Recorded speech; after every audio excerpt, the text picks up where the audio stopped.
release of Guardians of the Galaxy Volume 3 now in theaters, we have 32 MCU movies to rank from worst to best. This does not include any of the Disney Plus releases such as the specials or the shows. We're just talking the movies because recently we've only had 2 new movies out in theaters, Ant-Man and the Wasp: Quantumania, and now Guardians of the Galaxy Volume 3.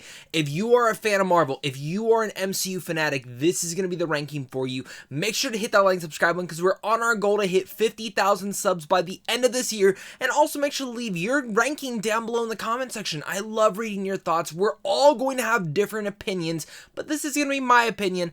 I'm just sharing it. You might hate it, you might love it, you might not agree with it, but that's okay because I'm probably not going to agree with yours, but I can't wait to read it anyway. So without further ado, let's get into this movie ranking right now. Coming down at the very bottom and starting out this list is Thor: The Dark World. A poor movie that, again, every time I've gone back to rewatch this, I fall asleep. It's a movie that, for me, in some way, shape, and form, I would not even say is bad. It's very dull. And when you find at the lower end of this list is movies that I find either dull, disappointing, or not really too rewatchable in my eyes. And in my vast, opinion, I do not think there is a single terrible or bad MCU movie. But there are ones that I just do not prefer to rewatch, and Thor: The Dark World is that. On the pro side, Thor is great, Loki is great. This is a very important film for their dynamic particularly. It's also a film that actually has a lot of cool stuff in Asgard itself.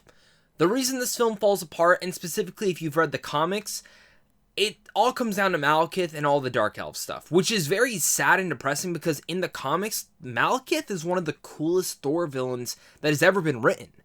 And I think this movie could have been more Star Wars and Lord of the Rings mixed together, and it ends up just being another generic comic book film that you have seen countless times. And after coming off Kenneth Branagh's Thor, which had a lot of great thematics and Shakespearean stuff, this movie really just doesn't hit the nail on the head, and this is my least rewatched MCU film of all time. Coming into my number 31 is Captain Marvel. Now, per se, I like Brie Larson in the role. Per se, I love Nick Fury in this movie. I think Samuel Jackson kills it. I think their dynamic is awesome. And I overall really like everything on Earth. Everything in space, though, not my jam. Again, kind of goes back to those same words that I mentioned within Thor. Little generic, little I've seen this before, and dull in a lot of different ways. And honestly, for the first time, I will actually say that I think the directing department, which I like the directors in here, I just don't think a Captain Marvel movie was in their style. They did do a movie called Mississippi Grind. Highly recommended if you haven't watched it yet. Stars Ben Mendelsohn and Ryan Reynolds. You should go check it out. But Captain Marvel, another movie.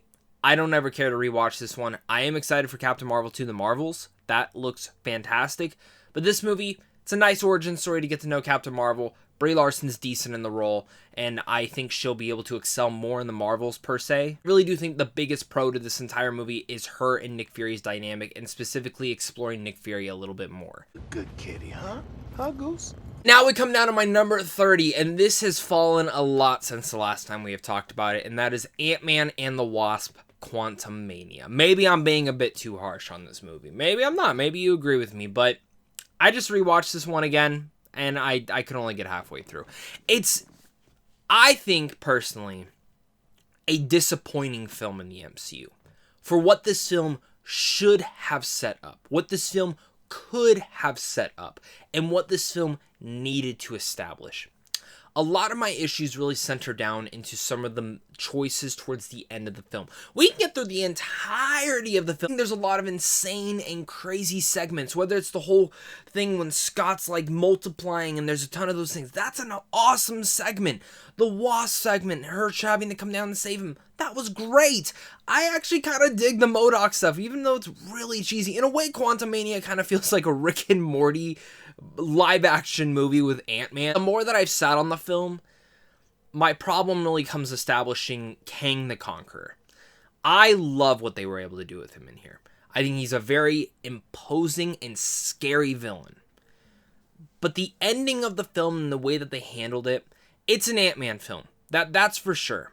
But I wish they would have more leaned in on this being like MODOK and Ant-Man more than Ant-Man, MODOK, and Kang.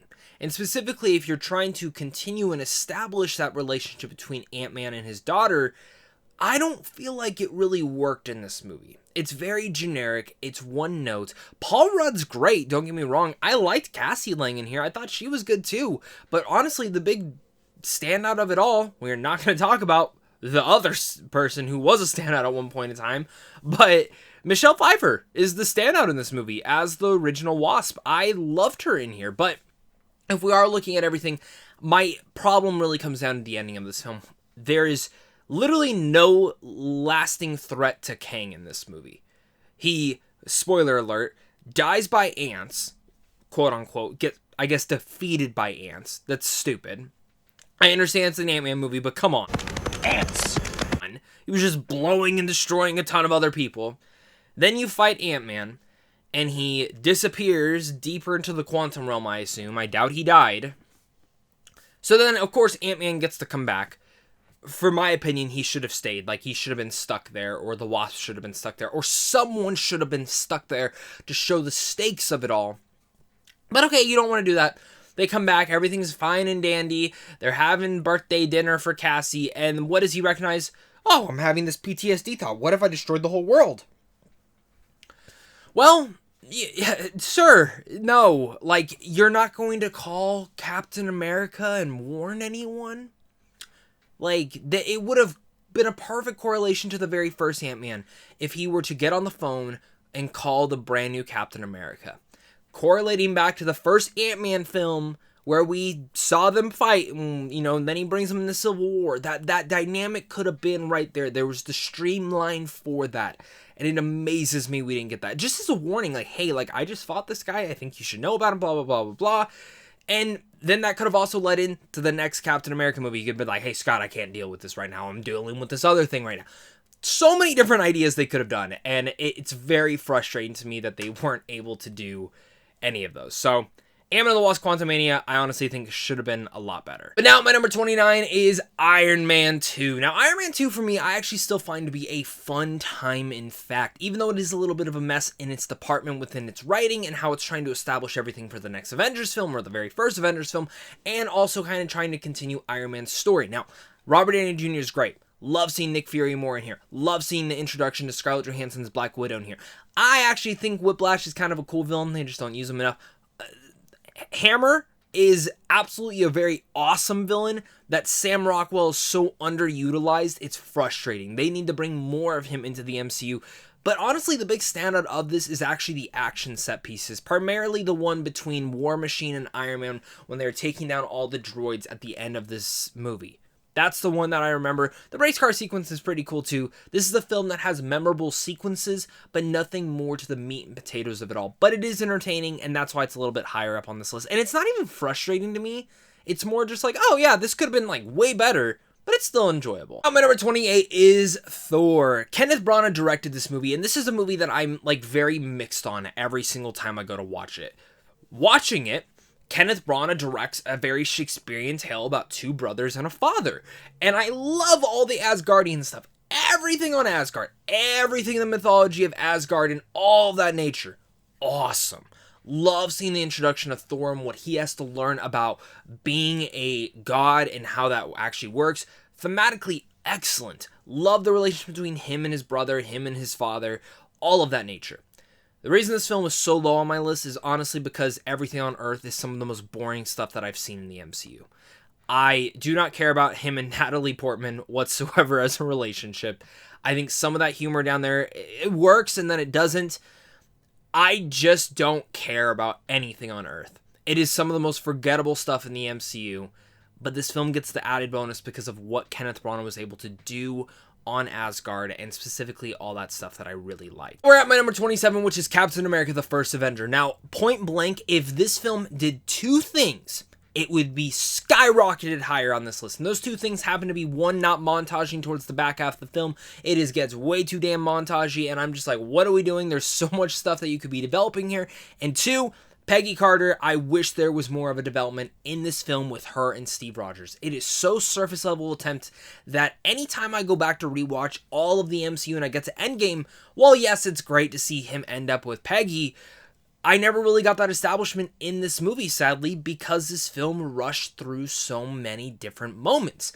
But going on to the pro side, Chris Evans' establishment into the MCU was fantastic. I actually really like the Rocketeers director Joe Johnston getting to direct this movie. It really does feel like kind of a spiritual sequel to that era of filmmaking, as well as that era of comic book movie making. Red Skull's a very underrated villain, and in general, I enjoy Captain America: The First Avengers for what it is. But the best thing that this film actually really does do is it establishes Captain America and Bucky Barnes' relationship. So specifically when you go into Winter Soldier, that added dynamic and where that kind of leads those two characters is one of the most important parts of the entire MCU, and specifically for Steve Rogers' arc. We're at my number 26, which is The Incredible Hulk. This is a movie that every time I go back to rewatch, I kind of like it like a little bit more and more. For some reason, I love the tone, and I also love the establishment of blockbusters during this time period, specifically from what we have nowadays, and the MCU's kind of shifted and changed to that version. I love what they were able to do here. I think Edward Norton's great. I wish he would have stayed as Bruce Banner. Obviously, we have Mark Ruffalo. I love Mark Ruffalo, but I love the visceralness of the Hulk in here. There's no doubt about it. This is like the last time, and I feel like the only time we'll ever see the Hulk at this top tier power. The first Avengers film, he was great, but like this dark, it was badass. And seeing him take on Abomination, which they just, the more I think about what Abomination they did within She-Hulk was very disappointing. But I love what they were able to do in here with Hulk and Abomination, their final fight. And that's a lot of the things that we'll talk about in this movie. Maybe that's kind of a reference to say for the rest of the film. Maybe it's a little bit forgettable, sure. But every time I go back to rewatch this one, I like it more and more. And it kind of just reminds me of an era of filmmaking that wasn't all too long ago, but it does feel like it was a long time ago.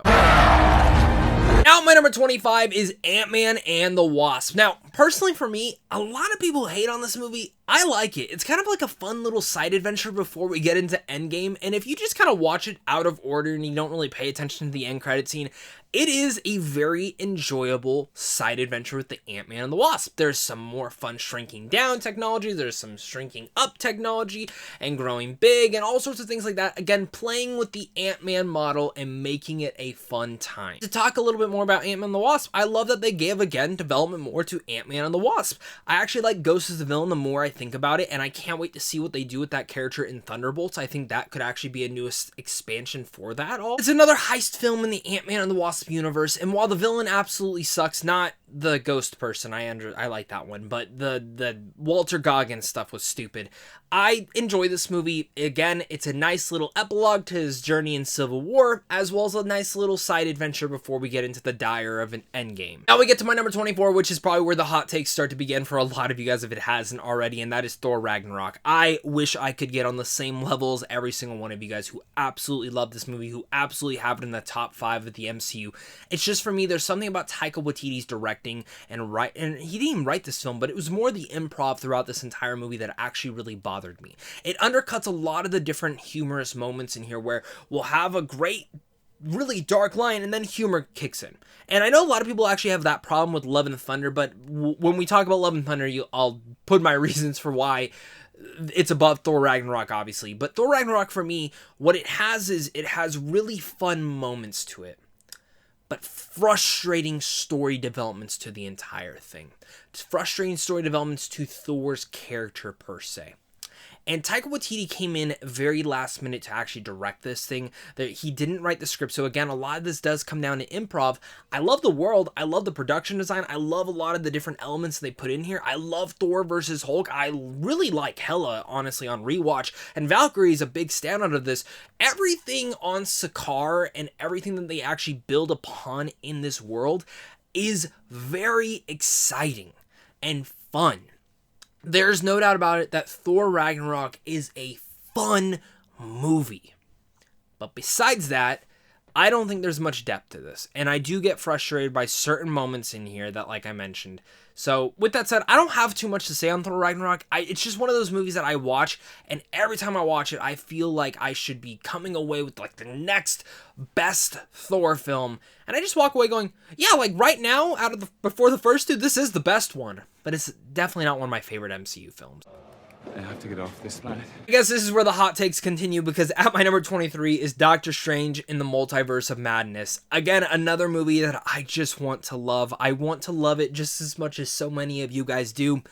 And for me, a lot of issues come into this movie. But the one thing that is not an issue is Sam Raimi's direction.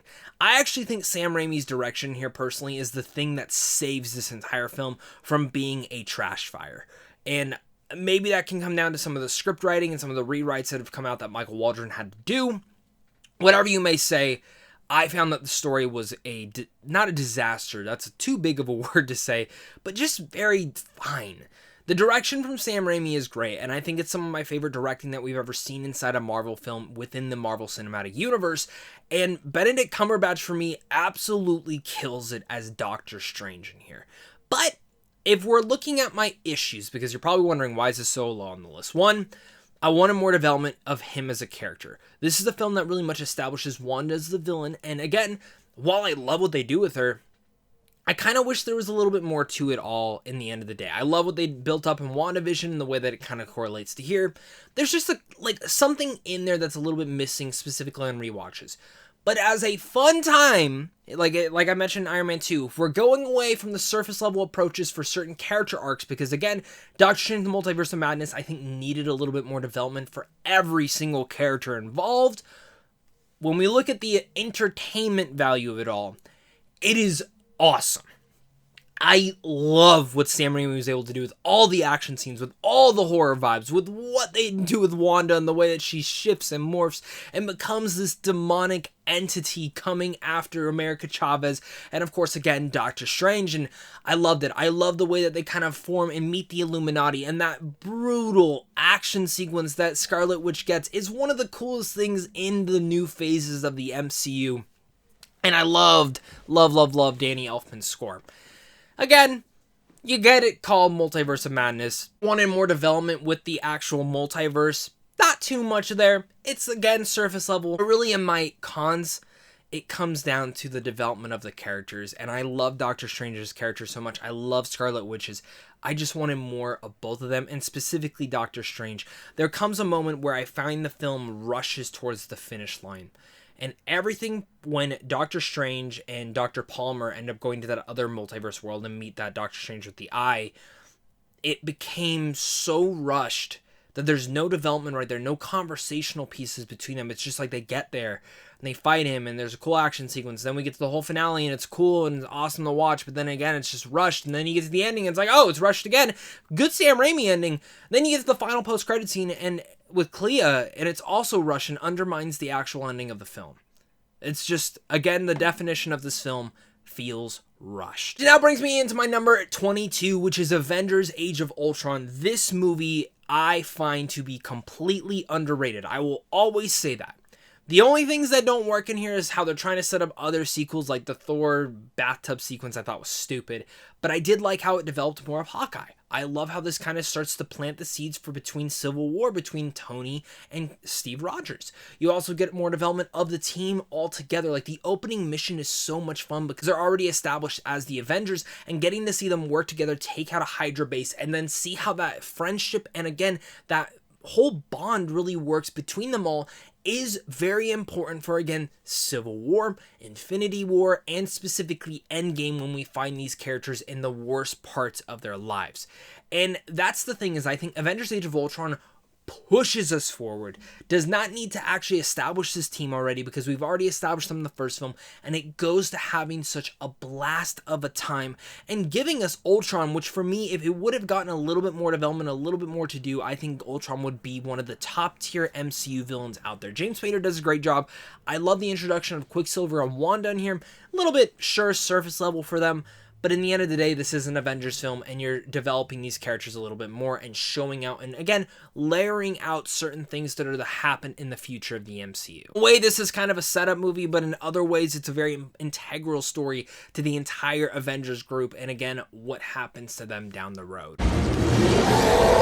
Another hot take coming in at my number 21, which is Iron Man 3. I really like this movie, and in some days even loved this movie. I like that it's more about the man behind the mask than actually the Iron Man in the suit. And for me, the reason this is wouldn't be a little bit higher is I just wish the villains were better. You'll probably hear that quite a bit. But I like that Tony is actually boots to the ground, doesn't have his suit, is surviving in this BFE town, and he's just trying to get along. And I think what Shane Black did here, it feels more like a Shane Black film than it does anything in the MCU, but I kind of dig that. I like when directors get to do a little bit of a different style, and specifically when we've seen the MCU use over the same formula so many times, you have to admit that you need times like this to really come to fruition with these stories. And again, Shane Black does an amazing job in Iron Man 3, honestly, directing this film. Does this twist completely work as the Mandarin? No, but now that you have Shang-Chi, it kind of makes it a little bit better. For me, I think this is actually, if I were to rank all of Robert Downey Jr.'s performances in the MCU, this would probably be at least number 3 out of all of the films that we've gotten from him. I think he's really great in here, and again, what we see in here really does tie forward to the stepping stones of what we see in the choices that he makes in Avengers Endgame. Now, my number 20 is Black Widow. Black Widow, for me, is a film that every time I watch it, I think it's honestly perfect up until the third act. I love Black Widow. I love learning more about Scarlett Johansson. I love the Civil War spy espionage approach. I love her family that we get to learn about here. Rachel Weisz, David Harbour, Florence Pugh, they're all exceptional in this, and Scarlett Johansson is great. I wish Taskmaster was a little bit better of a villain. I don't like that she's kind of just a henchman to the main villain of this all. And everything in the sky, it's a little bit too big for its britches for what it wants to do in here. Sure, it's a fun action sequence, but I wish they would have kept it a little bit more strapped down and boots to the ground than anything that they kind of decided to do towards the end. Other than that, I think Black Widow is a great MCU film that kind of just gets a little bit forgettable towards its third act. But everything building up into there, I think this is one of the most important films.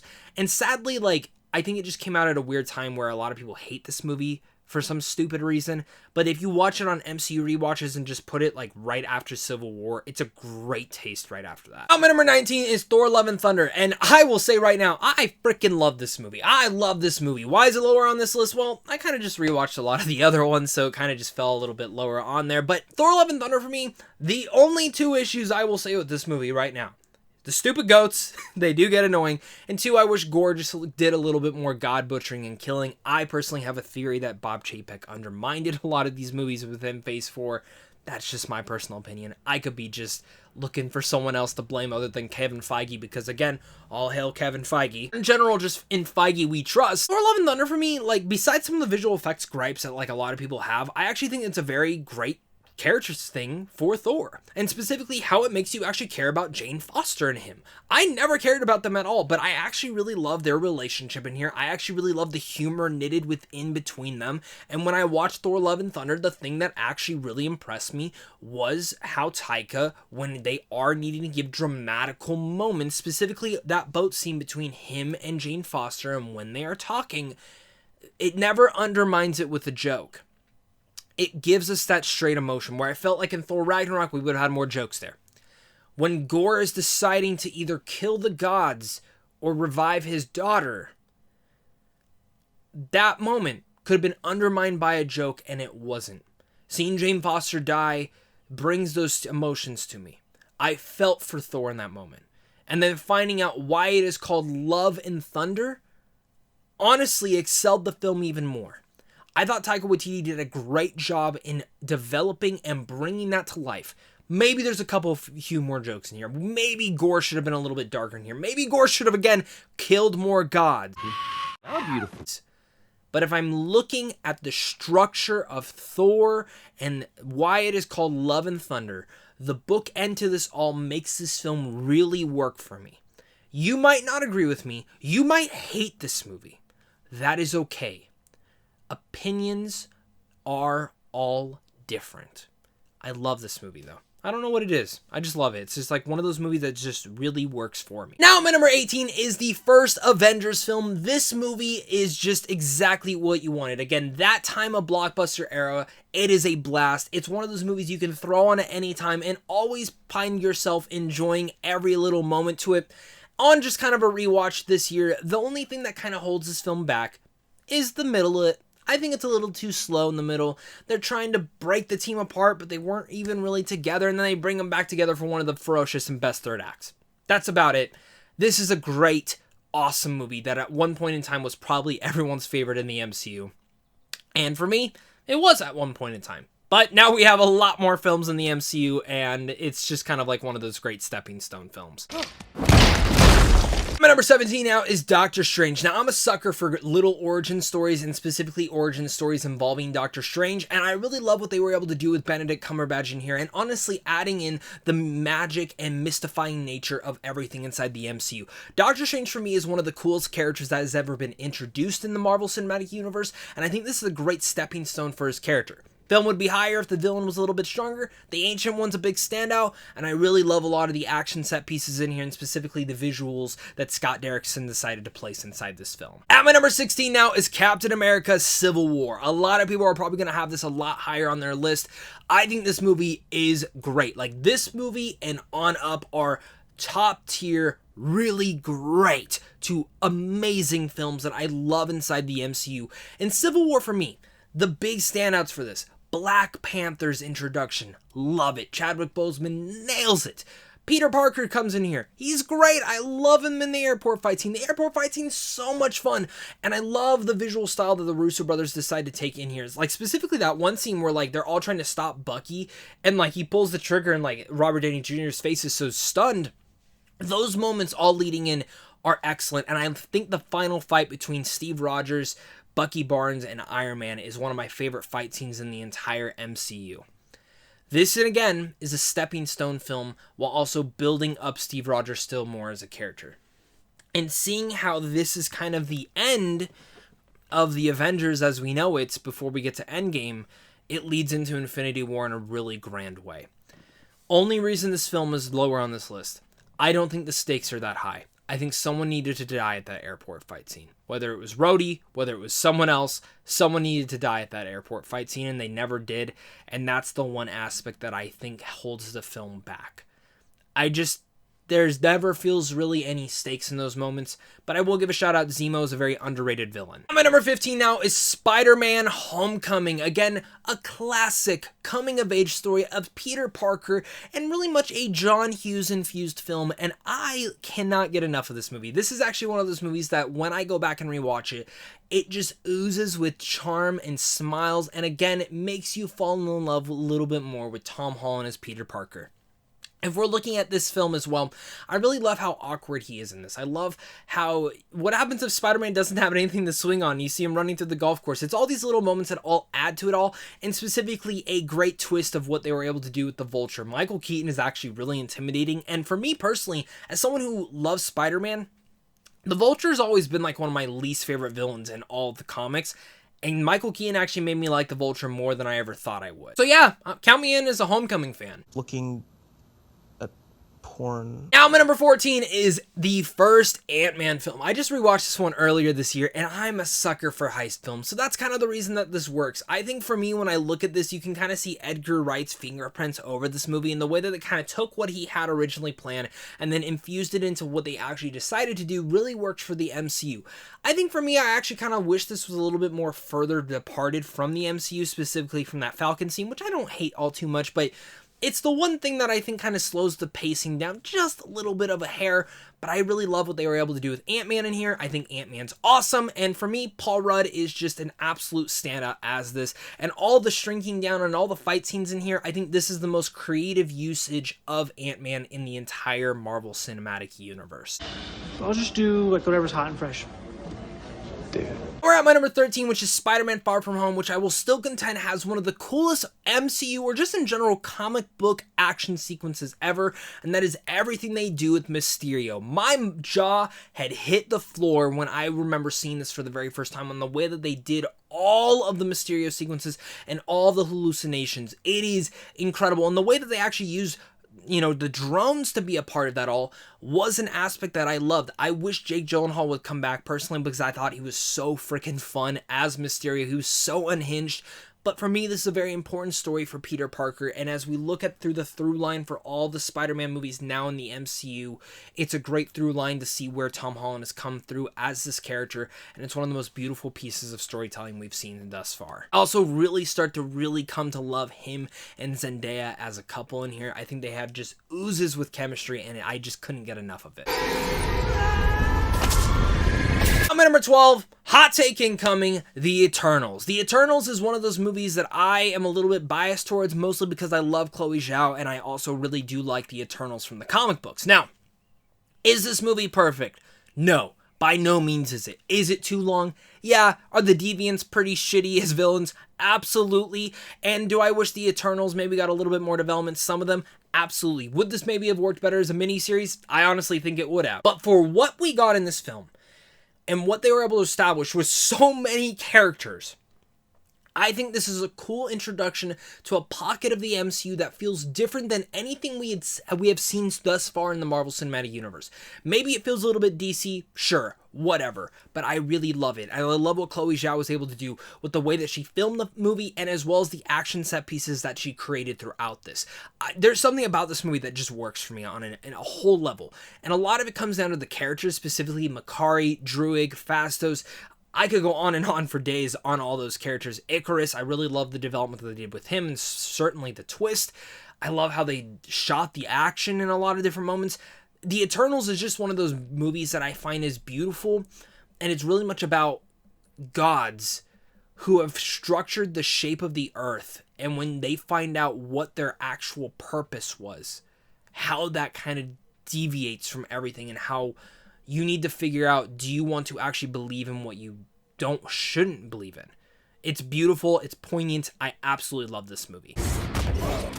Element number 11 is Wakanda Forever. Now for me, rest in peace Chadwick Boseman. I wish we could have gotten him in this movie. I think for me, Wakanda Forever works as a great tribute to him, but as well as furthering out the world of Wakanda. I love what they did with Shuri in here. I think there's no doubt about it that Letitia Wright gives an amazing performance in here. I think there's no doubt about it that Angela Bassett should have won the Oscar for this film. She was absolutely incredible. Her mother in here, and specifically what she was able to establish.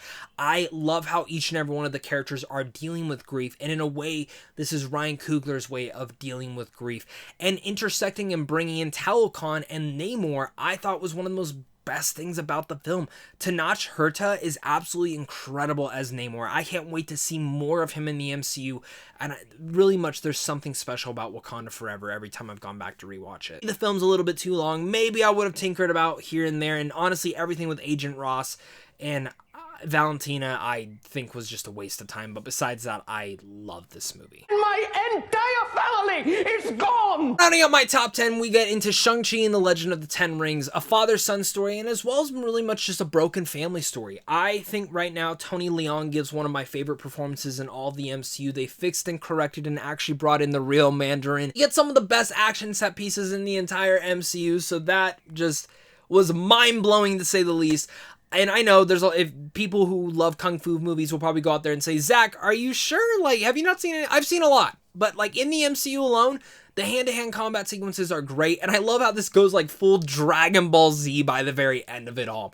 It goes big, it goes bold, and I love what Simu Liu is able to do inside this movie, and I think he is establishing as such an interesting new character that I cannot wait to see more of inside the Marvel Cinematic Universe in the future. Awkwafina for me also was pretty surprisingly great, and overall give me more inside the MCU. We get to my number 9, which is Iron Man, and kind of what you've heard from me is a lot of that stuff in the first phase of the Marvel Cinematic Universe was in a completely different era of blockbuster filmmaking at the time, and when I look at Iron Man, it was kind of the establishment of a lot of that, and honestly, it kind of just works. It's the stepping stones for that character. It's the birth of the MCU. I like Obadiah Stane as the very first villain in the Marvel Universe, but honestly, just establishing Robert Downey Jr. as this character, It's just a great one. I love everything building out in the cave. I love when you get to see him kind of going out and taking out the terrace and walking away from the tank. So many badass moments. This is just, again, one of those movies that when you go back to rewatch, it still holds up today, and it's easily one of the best in the Marvel Cinematic Universe. It's my number 8, which is Black Panther, and for me, this is one of the coolest new worlds that you could ever be taken into. If you're watching this all the way through in the through line of the MCU, the way that they introduce Wakanda, I think, is one of the greatest introductions of any new thing in the Marvel Cinematic Universe. Ryan Coogler absolutely nails it. I love the culture, the build-up, the soundtrack, the score, all of that works together specifically in the production design, the cinematography, and the mythology. I'm a major mythology person. I love how they set up the Black Panther stuff in here. And seeing how Chadwick Boseman is able to really bring to life the Black Panther. The way that this is kind of a personal story about family and betrayal in a family and how our past generations, our fathers, our grandfathers, how that can all affect our futures really are interesting, and making sure that we find our own way to hone in those futures and right those wrongs. Chadwick Boseman, again, great job. Killmonger, Michael B. Jordan, nails it. One of my favorite performances by him as an actor. The rest of the cast, all excellent. But it really is both of those really being the title characters of it all. And we get into my number 7, which is Captain America, the Winter Soldier. This, for me, is an all-time great MCU film. Why is it lower on the list? Well, honestly, at the time of watching this, I'm just not huge on the Russo brothers. They, specifically Joe, has just made some dumb comments that make me look at them as filmmakers, and then specifically looking at some of their films, and I'm like, you guys frustrate me, because now I'm kind of starting to see a little bit of the breaking of them, and maybe that's just a personal thing. But Captain America and the Winter Soldier is awesome. I love the action set pieces in here. I love that this is a political thriller in the MCU, and it honestly is a fantastic dynamic at that, and specifically what it does for Steve Rogers' entire perspective, what it does in shifting his perspective away from the government, from seeing how the government has been overtaken by Hydra, and I love the spy espionage of it all. The action sequences are super visceral. His fight scene between him and the Winter Soldier, whether it's towards the end or just in that middle on the bridge fight scene, is great. Samuel Jackson, I love also the supporting cast in here. The introduction of Anthony Mackie's the Falcon, but as well as like continuing the dynamic between him and Black Widow, as well as again bringing in Nick Fury and seeing Nick Fury get his moment to shine. Lots of great moments, lots of exciting elements. I love this movie so much. Does anyone want to get out? Number 6 is Avengers Endgame, the culmination of everything in the Infinity Saga. For me, it builds upon all the stepping stones that we've seen up to this point, delivering an amazing and wholly just satisfying film that we deserved. Satisfying in so many different ways because we were able to really much establish everything that we had gotten before and how it now worked. For me, the only reason this isn't higher is just my last rewatch. There's some points in the middle that just feel a little pacing heavy, and I feel like the pacing could have been a little bit stronger there. But the character development between each character, the way that you kind of see where they're all coming from, the way that they actually structured the film, I think is actually one of the most smartest ways that they could do a film in the MCU. First off, the first hour is pretty much an epilogue to an Infinity War and showing how everyone's been dealing with the last 5 years. Then you get into the middle point of the film, which is like, how are we going to fix this? And you get to the third act, which is one of the best third acts of any comic book film ever. I mean, that entire action set piece, whether it's just the 3 Trinity members fighting off Thanos and then it ends up, they're defeated and the portals open and the portals swing and all the characters are there to fight off Thanos' army. It is stunning. It is beautiful. It is incredible. And again, it is everything you could absolutely want in your comic book film that is culminating over 10 years of film. It was perfect. Even though I have my little issues, it was a perfect thing, and here and on up, this is some of the best in the MCU. We get to my number 5, which this is probably the film that has rose the highest on this list. And I went back and forth with where to put this one, but that is Guardians of the Galaxy Volume 2. A lot of people don't like this movie. A lot of people love this movie. A lot of people even have this as their number 1. For me, after watching Volume 3, that film has actually now made both Guardians films and every film that they ever appeared in even better. And specifically because of what now I know from those characters and where we end up seeing them go. Now, this ranking is not going to contain any spoilers for Volume 3, so you are safe if you have not watched it yet. But Volume 2, for me, the way that it was very structured was very much more of a James Gunn than a typical comic book genre film. and actually getting to see what they were able to do with all those establishments was one of the most unique parts of it all.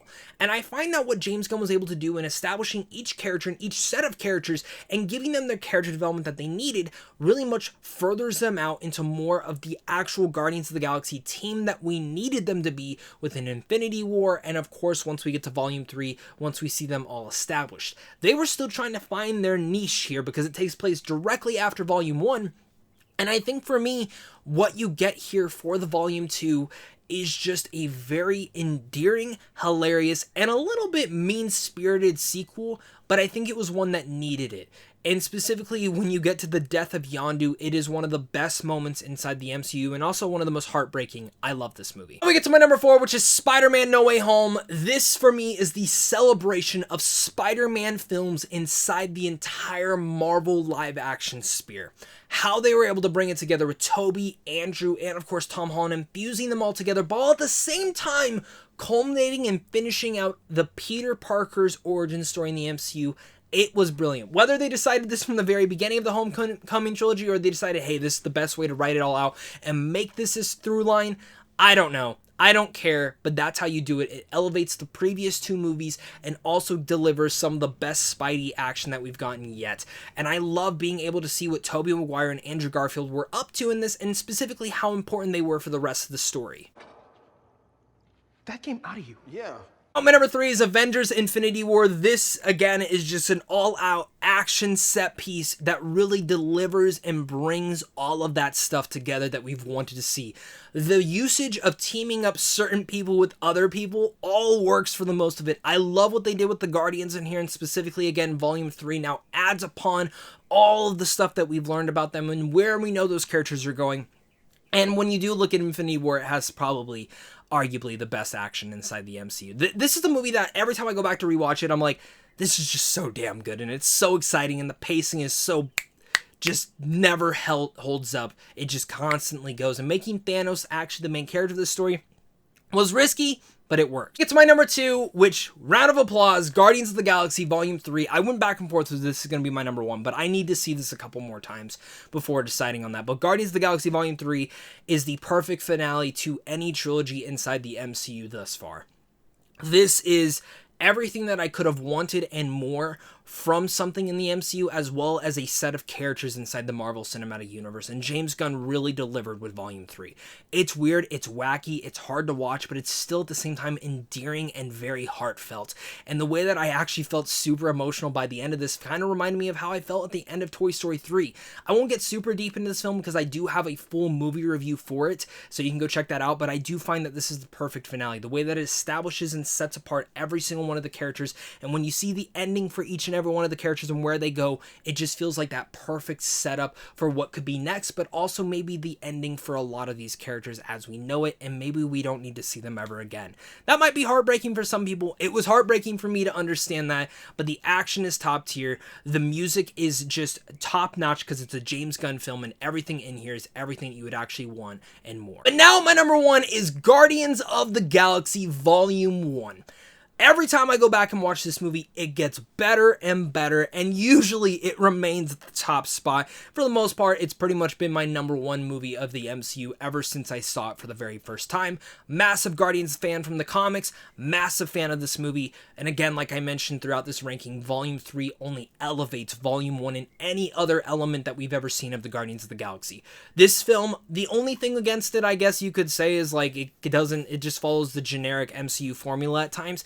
But it's James Gunn putting his spin on that. It's his introduction to the space inside the Marvel Universe, and you get in a crazy, amazing cast that you absolutely come to love by the end of the film. That's 5 characters you have to love. Groot, Rocket, Star-Lord, Gamora, and Drax. That's a lot, and you're able to do that. And when you look at Volume 1, and you see how it all comes together, and how you see they come together as the Guardians at the very end when they're all holding the stone, and now again, knowing where they go in Volume 3. Them as a family, you believe in wholeheartedly. And it is, again, one of the most beautiful pieces of the entire MCU, and also just still a kick-ass movie. I love Guardians of the Galaxy. I love the entire franchise, and that's my MCU ranking as of right now. Thank you so much again for watching this. I know this is a very long video. I appreciate each and every one of you guys. Make sure to hit that like and subscribe button for more content like this. Leave your thoughts down below and look forward to a lot more MCU content over the next couple of days, or even the couple days before this, because we've posted quite a bit. So of course, until next time, stay classy.